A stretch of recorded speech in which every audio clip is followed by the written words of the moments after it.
Hello, welcome everybody. You're tuning in to a virtual visit hosted by the Madison Museum of Contemporary Art. Hi everyone, my name is Derek Kiesling. I'm an MFA student at the University of Wisconsin-Madison. Back in the spring of 2020, we worked with MMoCA to help curate a show. We were lucky enough to have Sebura&Gartelmann offer both their time and their work for this show. We were really pleased to work with them and we had a great experience. We interacted through interviews and were able to talk with them extensively about their work. Today, we also have another MFA student. Hello, my name is Keith Kasiak, also a second year MFA graduate student. Derek and I both are in the sculpture discipline or the sculpture area, and we were both involved in the art history class that helped coordinate and put this together, and we worked closely with Sebura&Gartelmann and MMoCA, and I think we had every intention to have this all in person, and needless to say, a bunch of things happened.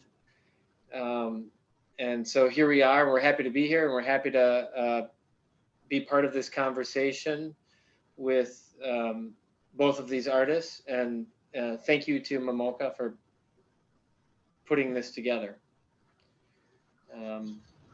And we were going to start out with a studio visit, if I'm not mistaken.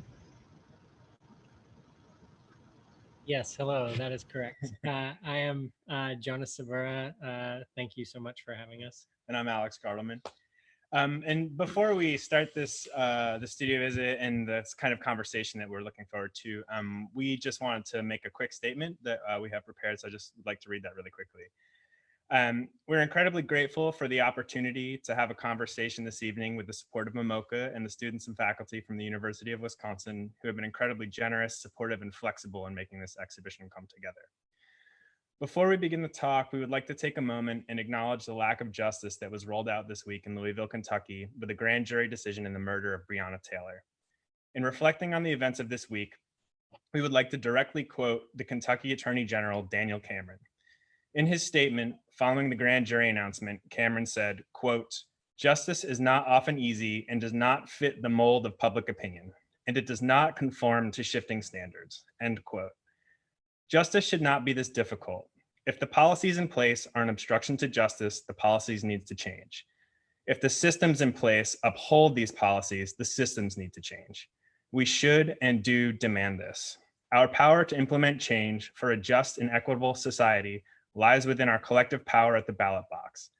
If our elected officials uphold these policies, they should be voted out.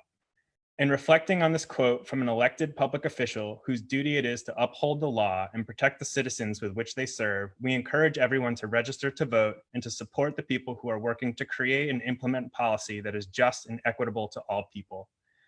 Justice continues to come at the expense of communities of color. To ask to be treated equally, humanely, and with respect is not something there should be resistance to. As cis white men, we need to acknowledge and use our privilege and platform to push others in our positions to have critical and continued conversations about race in America.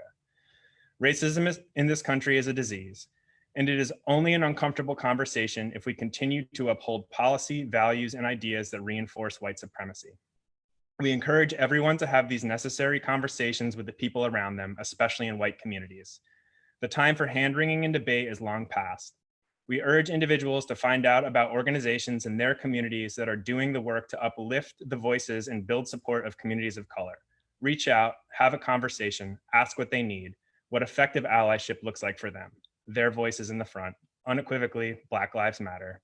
Thank you. So we're happy to start the studio tour, if that's the direction we want to go. All right, Here we go. This is going to be a little awkward. This is an experiment. And experimental, and I hope nobody gets sick through this walkthrough. So I have to walk in reverse. So this is kind of Alex and I's kind of working space. We do a little bit of everything here. But this is kind of our clean zone that we tend to try to set work up. Oh, table, just ran into the table. So these are works that we've made at various times, but most of this right here has come from a residency we did last summer. We did that residency was at Sculpture Space in Utica, New York. And so 3 of the 4 videos that are on display at MMoCA were made during that residency last summer. As some of you have seen some of our videos, know that this is my studio office with a nice view here. Alex and I work collaboratively and have often make work that is really designed, video work and sculptures that are designed for our interaction. That our practice is really based on how he and I interact as collaborators, as best friends, as 2 humans working in the same space. And so an example of this is that this garment that we made is like which is kind of almost impossible to see, but basically I'm on the bottom and standing here, and then Jonas stands on my shoulders and his head sticks out up there. So it's like this crazy kind of like wild guy tall suit, which is basically impossible to wear and to get in and out of. But there are some random video. Oh yeah, here we go. So there's So a lot of these objects and things end up as either videos or photographs of us interacting with each other with the objects or in the video. Here's a good example of something we have in process. This is, it's kind of meant to be like a deprivation chamber that Alex and I kind of get in through the bottom. And there is, Alex is just plugging in the strobe light and this crazy rotating wheel. And inside there is a TV monitor of which Alex and I sing karaoke with a strobe light going.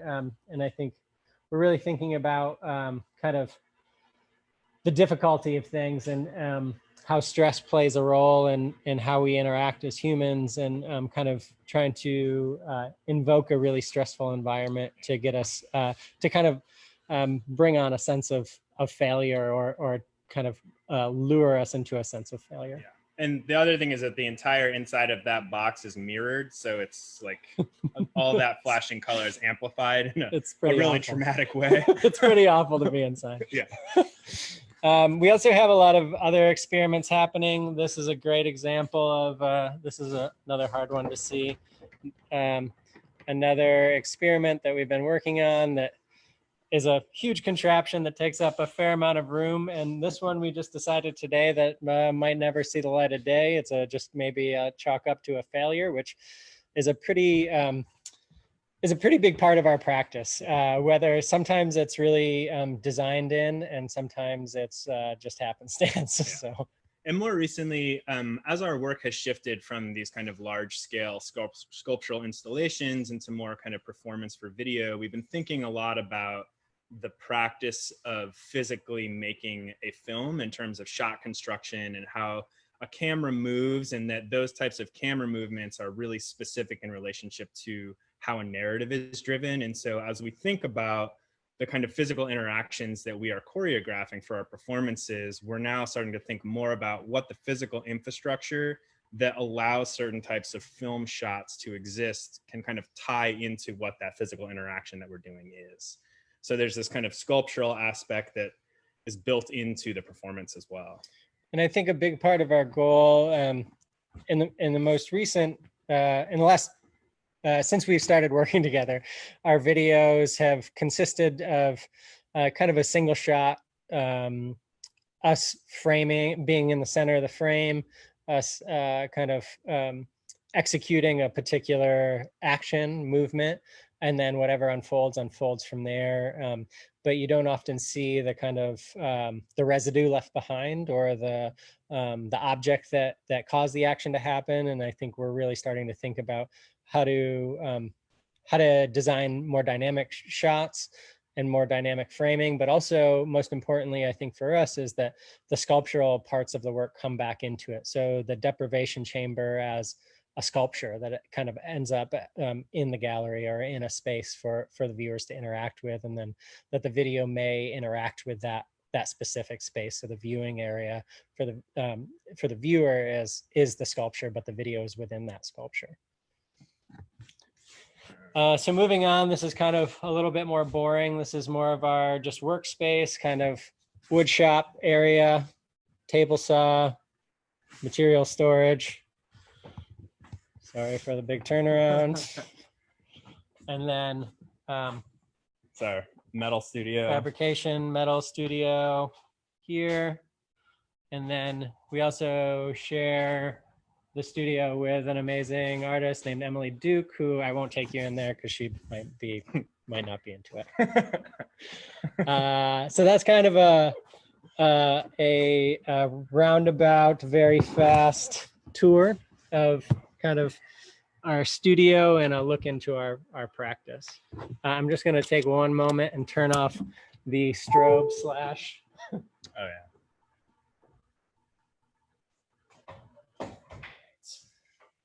All right. Okay.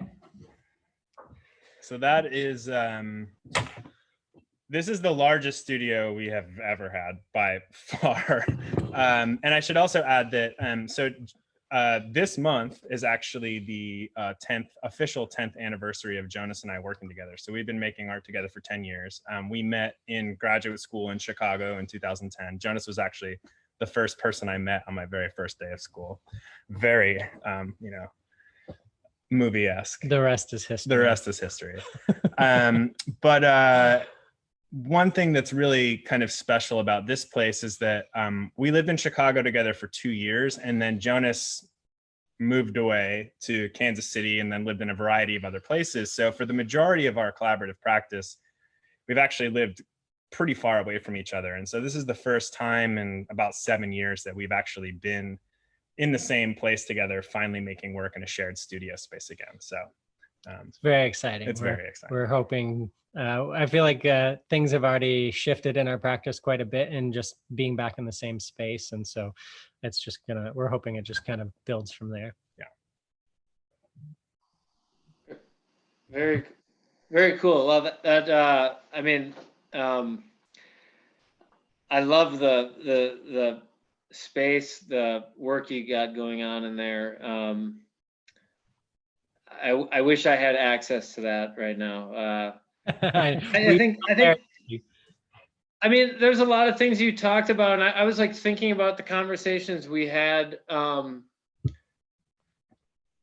back in March and April, or into May, maybe. I don't even remember exactly when all this really began. And I think your work in general, especially the 4 videos that are part of this exhibition, really resonated with me prior to the events that sort of unfolded, and then they sort of had like a slightly different resonance with me. And now looking back on it now and thinking about it now, I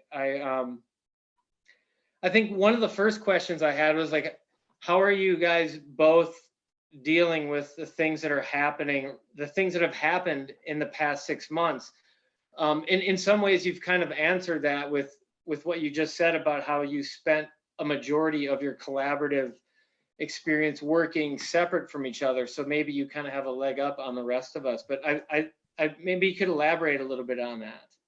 Sure. I think a big over that course of 7 years, we were really strategic about really how we designed our life, more or less, that we were able to, I think we intentionally took positions at jobs and just made it really clear to our employers that our oftentimes our studio practice was number one. And luckily we've always had employers that have deeply respected that and given us the freedom, obviously, when they could. And so a lot of that tended to be over residencies. We'd carve out a month or two at a time for residency over that 7 years. And so and all the time in between. And that's kind of where I think current moments, even though we're living really close to each other, come into big play, is that we've always been in really deep conversation in terms of contact with each other over phone calls, emails, letter writing. We've always worked to try to develop a methodology of making that doesn't necessarily involve us to be in the same space. And so we're always thinking through ideas, planning. And then when that month that we have a residency comes into play, we're able to pounce and kind of get a mass amount of work made in a really short period of time. Yeah, and I think, that's definitely been kind of reflected in this moment, in that, that we aren't actually able to really spend as much time together as we would usually. And I do think that level of constant communication and constant dialogue, which is essentially a 10-year conversation at this point, is kind of is always there. And that, I mean, actually, like right before we started getting into like a really kind of heavy studio shift conversation, like right before this event. So, and I think that one thing I've actually mentioned recently with some friends was that right before the pandemic, we were actually starting to have these conversations about the practice starting to take a radical turn away from kind of this work that we had been kind of sitting on for a while, making for a while. And then the pandemic hit. And so I think that we've actually had a lot of time, whether we realize it or not, to kind of think about what that conversation was before we were kind of forced into less contact. And so now I think we're going to try to really push through some of what those ideas are. Just to kind of like piggyback off of that, do those ideas that were you were ready to sort of, react to before all this happened, have those stayed constant, or is there a change in sort of the line of thinking with some of that? I mean, I think that the ideas, I think there's a certain set of ideas that are kind of foundational, like as a conceptual framework for our practice, that that don't necessarily shift, right? They're kind of like the building blocks of everything we do, but then how we approach those building blocks is the thing that changes. And so I think that I now can't realize if I'm actually answering your question or not, but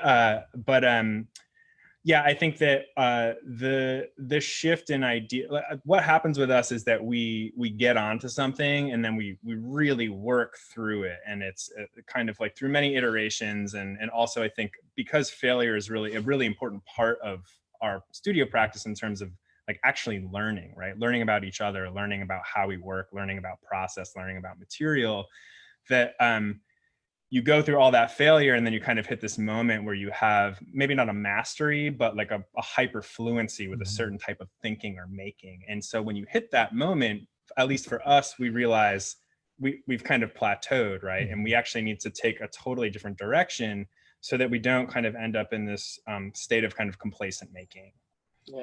Yeah, and I think that's happened a few times already in our practice over the course of the years. That we've kind of found ourselves in this position where, we can kind of, for lack of a better term, we can kind of just bang something out, and it's generally more or less what we had intended on, and there was no surprises along the way, and there was no discovery along the way. And I think that the surprise and the discovery and the failure is really what drives our practice and how we make. And so we're constantly trying to mine for those things. We're trying to constantly set ourselves off center so we can feel uncomfortable in making, and that generates new ideas. Very cool. I think when you talked about you just talked about failure, and you've mentioned that a couple of times. And I was thinking about, I was like trying to apply failure to the 4 videos that were part of the show, and the one that stands out is the pulley system, where it's like you're working sort of for the same thing, but you end up both kind of failing to a certain point, like you're sort of fighting each other, where the other works are more about working together.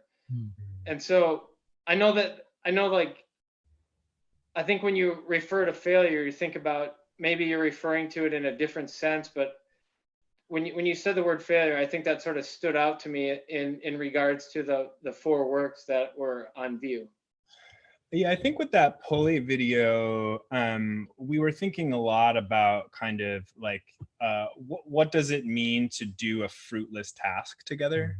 You know, like to a fruitless task that also kind of pits like our physicality against each other, right? Like that we have really different bodies, and so because so much of our work is about intimacy and the kind of the nature of understanding you know, both the physicality of another person and then how you operate in a space or how you operate in a task. And I mean, for us specifically, the 2 of us, you know, it's like, well, what does it mean? What does it look like to do something where we're addressing the difference in our physicality, but for something that will bear no outcome, right? And I think I would say that maybe I think if we go through our kind of discography of videos, that I think maybe we are always working for and against each other.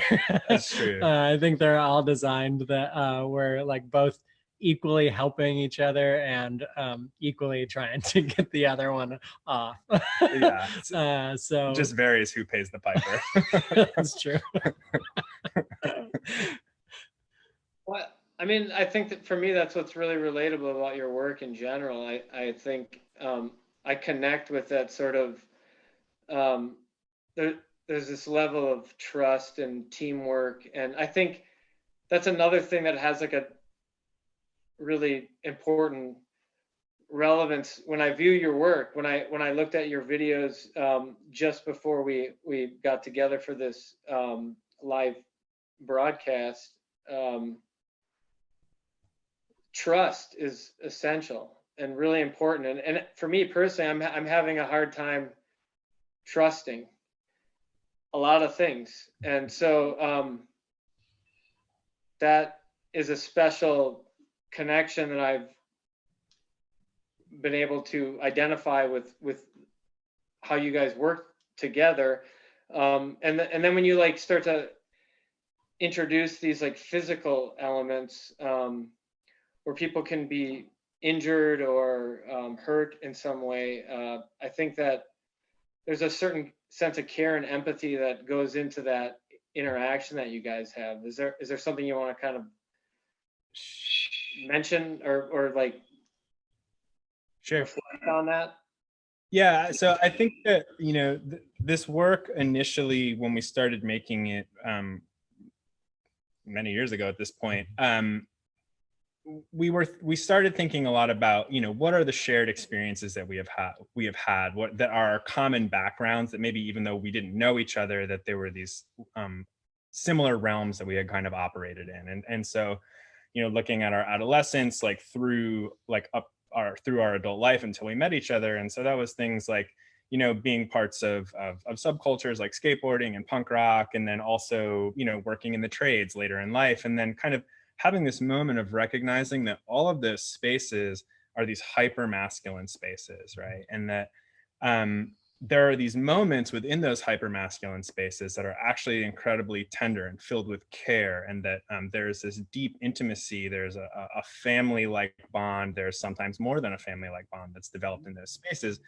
but that in those realms, that's so often buffered with this kind of toxic masculinity to kind of push back against those moments of tenderness and care. And so in thinking about that and thinking about how problematic that kind of behavior is, we started to think about how we could design in or choreograph these actions that start to undermine or challenge or subvert these more toxic approaches to these types of masculine spaces, and really kind of hone in on what it means to share intimacy with another person, particularly in a masculine realm. And I think, you know, we've gone through different iterations of this over the years, and kind of constantly tried to like get at the heart of that topic, that we can be two men sharing the same space and deeply care for one another, and try to subvert what everyone might think about that, or what that means, right?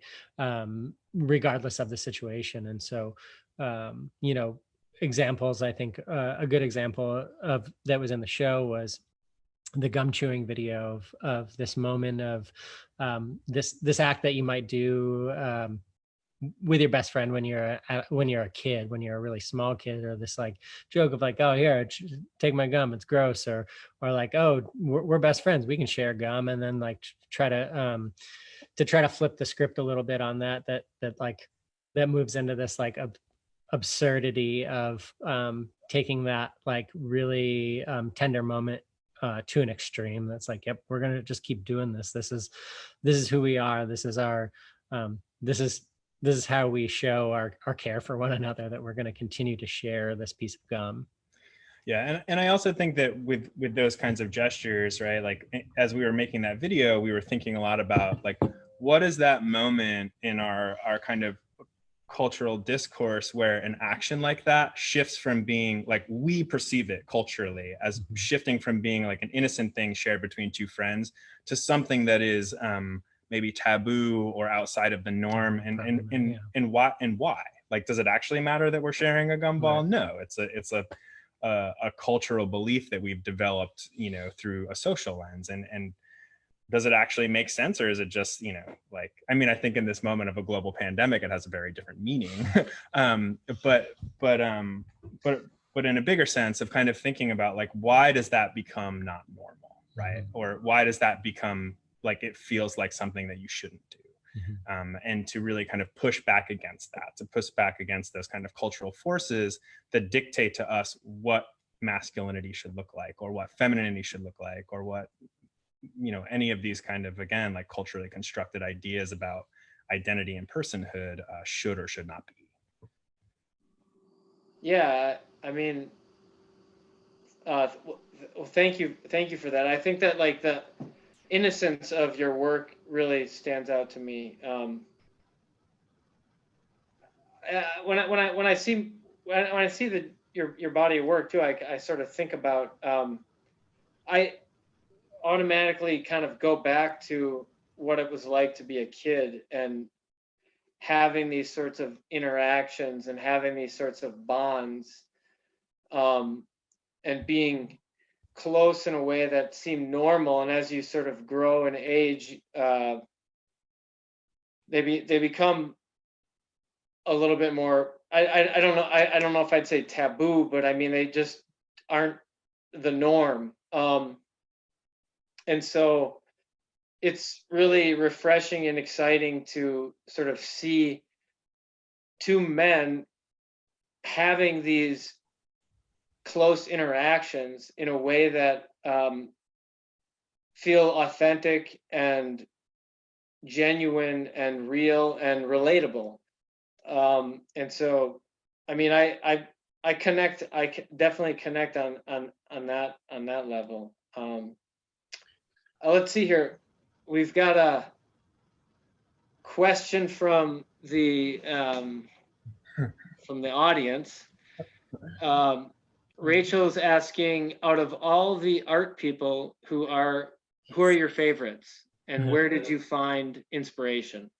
So we can just start out with who's your favorite art person? Art people. Art people. I'll let Alex field this first one. Thanks. I think that we have a lot of influences, but I think that our biggest influences tend to be artists who are self-taught, and not necessarily in aesthetics or the kind of the physical work that they're making, but more in a philosophy of practice, where it is about permission giving. It is about developing the maximal amount of creative agency through what you put into the world. And so, you know, I think that when you go to art school, it does a really good job of sucking your creative agency away from you and telling you what you should make and how you know, the lines with which you should operate a creative practice within, and realizing that there is a vast world of creativity that is profoundly important, that exists beyond the kind of strictures of Western kind of constructed creative thinking. And so I think I'll speak for us in this case. That those tend to be, in terms of art people, those tend to be the things that I think from an ideological and philosophical perspective that drive the studio practice the most. Yeah, and then I think I just saw the next question kind of pop up there about humor. I think that our other huge influences in our work, or some of the other big influences, especially our earlier work, humor played a major role.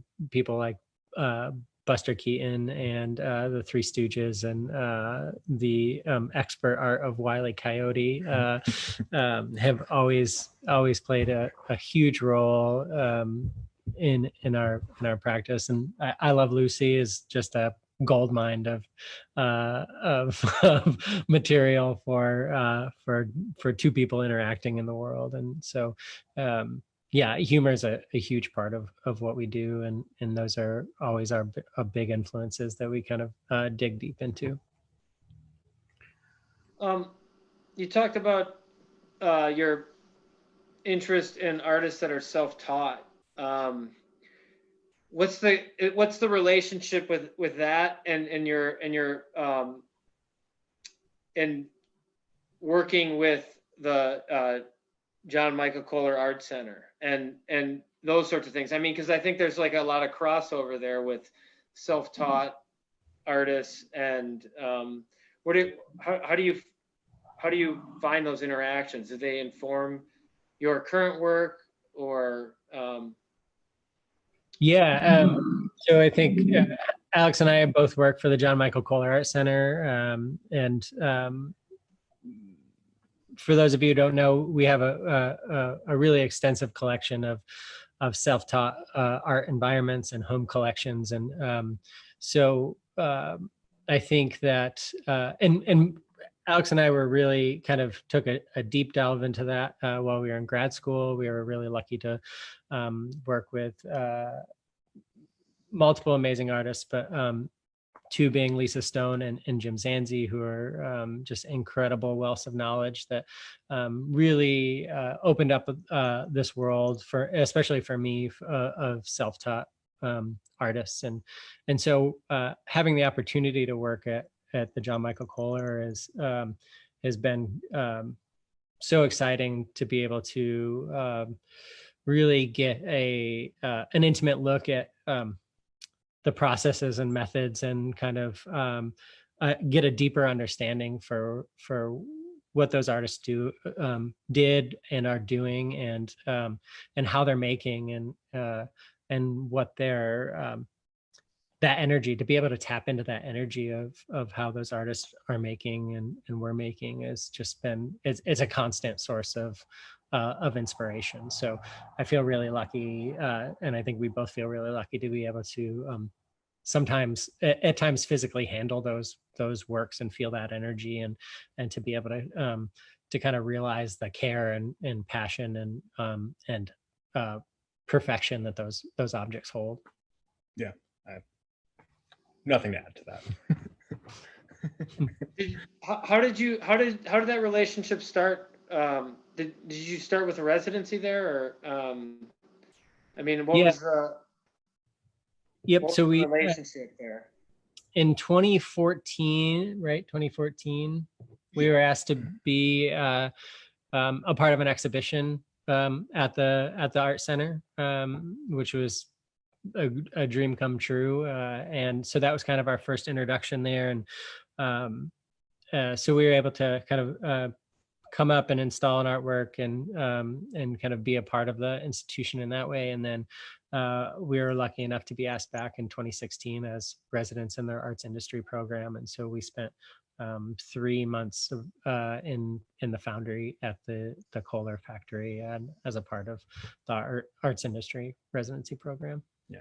And a dear friend of ours from graduate school, who is a brilliant curator, Karen Patterson, she was a curator at the Art Center at the time, and was kind of instrumental in bringing us to Sheboygan. So we are infinitely grateful to her kind of influence to help us land in this place where we have such a privilege to be able to work with these things. Derek, you have any questions you want to, any thoughts or? I do. You guys talk a lot about failure, and so I'm going to ask something pointedly. How did you come up with the need to fail? I don't think we necessarily came up with it as it came up with us, maybe. Yeah. I think, yeah, I think a big part of how we work is responsive, right? That we start with an idea and kind of work it out in the moment. And so there's always like a very small nugget that we start with that that is like a ball rolling. And so Alex and I kind of push that back and forth and try some experiments, and then something might happen that takes us to the next step and the next step and the next step. And so yeah, and I think sometimes that we hit a sweet spot of one step ending in something, and so, a lot of times that tends to be that step ending in some type of failure, one version of failure or another. I also think we've both been blessed with the gift of like not having like an incredible amount of natural talents, and so most things in life for the two of us have resulted in a continued grind to figure things out, yeah. Which is why we work together so well, right? Because again, that's a philosophical perspective where like I'm actually really grateful that I don't have that, right? Because it's like it's meant that as we work through that iterative process of working through an idea, we understand that it's a grind, right? It's like, we're not going to figure this out on the first go. Like it's not going to work. We know it's not going to work, and that's okay, right? Mm-hmm. Like to accept that and to actually understand that to not have an instant success is actually a thing that gives us an incredible amount more knowledge about who we are, what we're doing, and what's at stake, than just being able to do something and feel like it's done. Yeah, and I think also a part of that is about asking questions, right? It's about asking questions of our viewer without giving them the answer. I think that is a really important part of kind of when we find that sweet spot is like, what is this asking of our viewer? What is it? What are we trying to take away here? So instead of like being like giving the viewer a kind of wrapped up perfect package that we're trying to get them to our viewers to ask more than they receive, maybe. Yeah, and I also think that like that we are embracers of uncertainty, and I think that that is something that kind of took some like being in school. Really, they want you to be certain about what you're doing, to know what the ideas mean, to know what the work is doing, and in realizing that for us, I mean, that might work for some people, but for us, because of who we are, that actually doesn't work for us, and so that in the uncertainty is actually where the excitement in the practice is, because that's the compelling, I mean, it's scary, right? But there's something compelling about a space that you don't understand. And so that I think has been a big driver for us as well, is embracing this notion of uncertainty, which then, to Jonas's point, folds into the work of when viewers are looking at it. There's a lot of uncertainty about who we are, what we're doing, what our relationship is, that the work is kind of laden with this liminality of, what it is that our relationship is and how we operate together.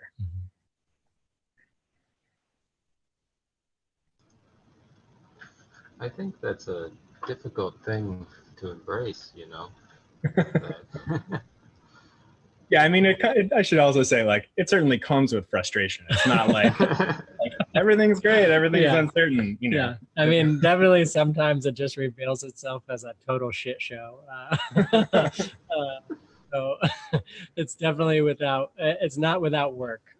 Let's say that it's still a process. It's still a grind. I mean, we're still like deeply working to understand what we're doing, and deeply trying to be better at it, or trying to again, maybe to continue to ask questions and not become complacent. So but again, sometimes there's just piles of shit at the end of the day that is like nothing. It's like a days and days worth of grinding, and there's nothing to show for it.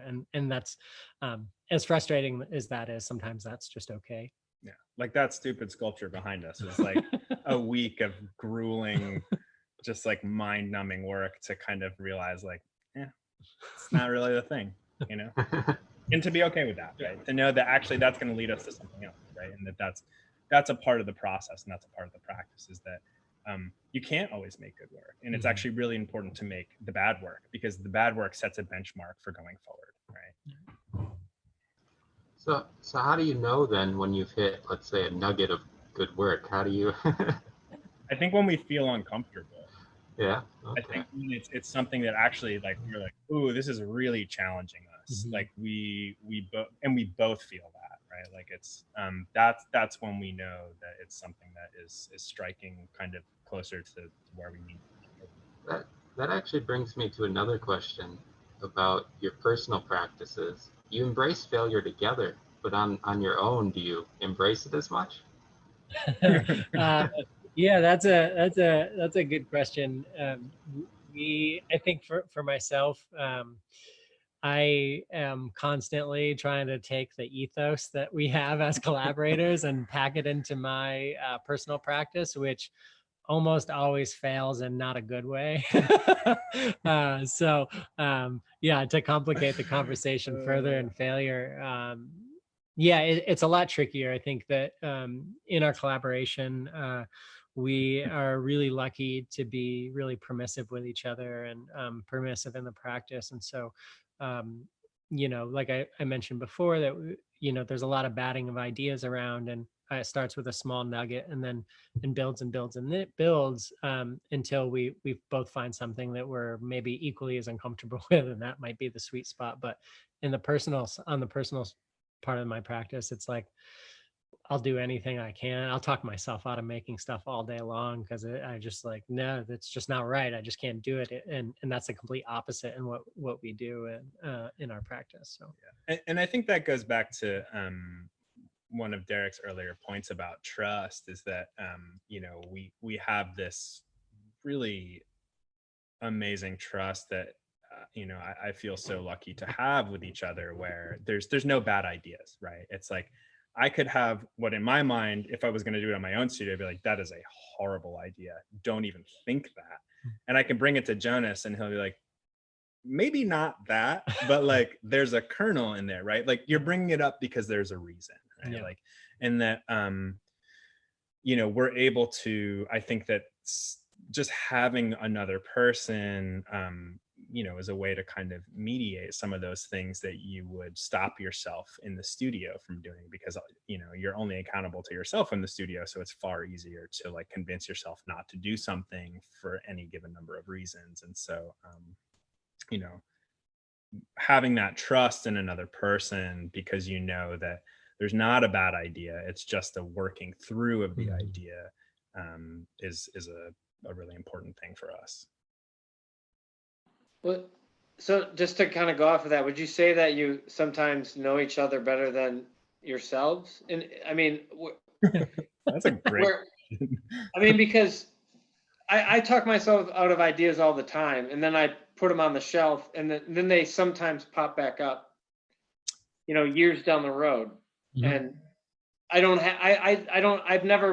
had close friends that I've worked alongside, but I've never collaborated at the level that you guys have. And so yeah, I think I don't know if we know each other better or know ourselves better than we know, or know each other better than we know ourselves. But I think that again, that permission and that permission and trust, right? It's like that we can trust that whatever we bring to the table, it's going to be considered in a real and genuine way, that and that we have full trust, and we know we're both okay with the other being like, ooh, maybe not quite that. Or and quite honestly, a lot of times my first reaction is maybe not quite that, and then it's just like, shit, it is that. Oh God, it's that. That's awful. I hate that idea so much, but that's the idea. That's the one, right? Yeah. After we've, gone through 3 or 4 hours of talking about ways around that idea, right? Which I think the gum chewing video was a great example of that. Again, Not a fan. not a fan. But that was the moment, right? That was like the I am so deeply uncomfortable with this, and like just like imagining like that process was just like the worst idea, of which we both willingly talked around the idea for a couple of hours before it was just like, finally it was just like, Alex, that was it right from the beginning, like we have to do it, right? So yeah, I think again it's just about that trust and permission and honesty. Yeah, and there's a question which is kind of dovetails into that, about what does conflict or disagreement look like between the two of us, which is a question we get like anytime we do like a visiting artist thing. And we're actually, we're so lucky that we've actually never had like a conflict or a disagreement. But I think it's because we've worked really hard to cultivate this this kind of understanding, this way of working together, where it is just it's like a version of ultimate trust. And I think to kind of go back a little bit, one thing that we are always asking each other in the studio in relationship to our practice is, how well can you know another person, right? Mm-hmm. Like, how well can we know each other? What does that look like? What does it take to get to know another person in ways that you actually couldn't even imagine knowing another person, right? And that like that opens up this whole realm of ideas and kind of theoretical approaches to identity, to shared identity, to any number of things that we might deal with in the work.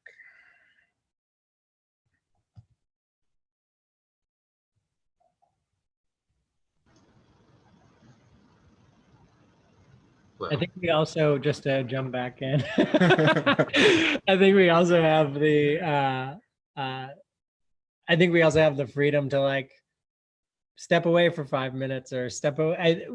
I think I'm bringing this up because we just had this conversation right before this started about, our work and our collaboration and our relationship, and then how that, thinking about the idea of relationships and shared space, and how that's changing right now at the moment of COVID, or the changing of, Keith, talking to you, like being in your house so much of the time, or trying to work out of your own house. And then, my relationship with my partner and Alex's relationship with his partner, and like how we're in these like very specific and very kind of enclosed spaces now out of necessity. And then how has that shifted how we think about those relationships, and how we've grown or not grown, or just how things have changed, right? And I think that over the course of the 10 years that Alex and I have been working together, like our personalities have shifted, right? Like I think we're really good at acknowledging that, like, oh, I'm getting older and grumpier. It's like I'm irritated by this far more often than I should be, or things like that, right? It's like really dumb, subtle things, but like, we're in any relationship, you're constantly growing and changing, and sometimes growing together and sometimes not. And so things are shifting, and we're just constantly reacting to that, like everyone is in the world right now, right? And I also think that a thing that's really, really important for us, and that we've talked about from pretty early on, is that we actually love working together, right? Like we love each other. We love spending time together. It's fun to work together, and that we find an actual incredible amount of joy in the process of making art together and thinking about ideas together and developing ideas together. And so we've kind of long said that the moment when that joy isn't present anymore is the moment that we know that it's, and hopefully that never comes, because we do love working together, but that it's really important that that kind of joy of being together, of spending time together, of thinking together is the thing that's at the front of what we do. Because making art is like a horrifically fraught thing, right? Like it's like the work. Like, I don't know why, it's like, there's nothing else I can do, but it's like, this is the thing I chose to do, which is a nightmare. So at least when I do it with him, it's like actually pretty great.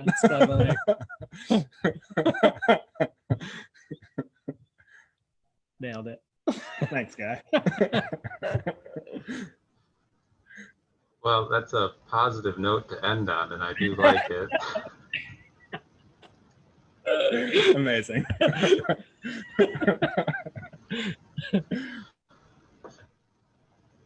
Well, did you guys have anything you'd like to add, or? Just thank you so much for the opportunity. It's just been a wonderful experience working with you all, and so couldn't be more grateful for everything that UW and MMoCA has. Thank you. Yeah. No, I was just gonna say, I mean, like, yeah, I think from both Derek and myself, like, thank you guys, thank both of you so much for embarking on this project that became kind of something else. I think it was an amazing opportunity and experience for all of us, and thank you, MMoCA. And I just wanted to say that you very rarely will see people talk about each other the way that you guys just both did, in terms of saying we love each other and these sorts of things. And I think that was like really great to sort of hear that, and then to sort of then reflect back on your work, and it's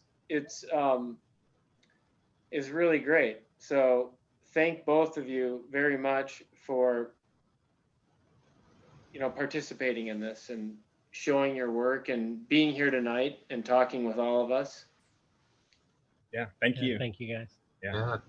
And I guess this will conclude our virtual visit. I really appreciate everyone tuning in. Thanks, y'all. Yeah.